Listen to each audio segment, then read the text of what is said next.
Hi, I'm Kristen Curry from Curry, Pearson, and Wooten.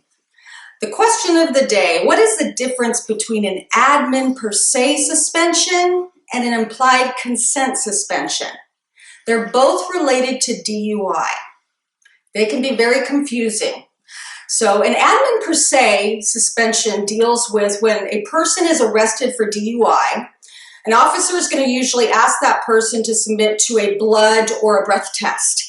If that person consents and the blood test ends up coming back over a 0.08 for alcohol and a non-prescription drug in that person's system, they can receive a 90-day license suspension. That's called an admin per se suspension, okay?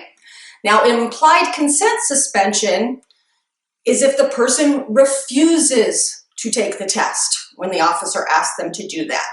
If they refuse, then the officer will tell them that they could lose their license for a year if it's the first time they've refused, and 2 years if they've had a prior refusal in the last 7 years. So that's called an implied consent suspension because it's a refusal. So that's the difference between the two. Now, these two suspensions are not the only suspensions a person can get with a DUI case. There's always suspensions related to a conviction as well. So if you have any questions about a DUI-related suspension or a DUI case or any other criminal case, give us a call at Curry, Pearson, Wooten. We can help. Thanks.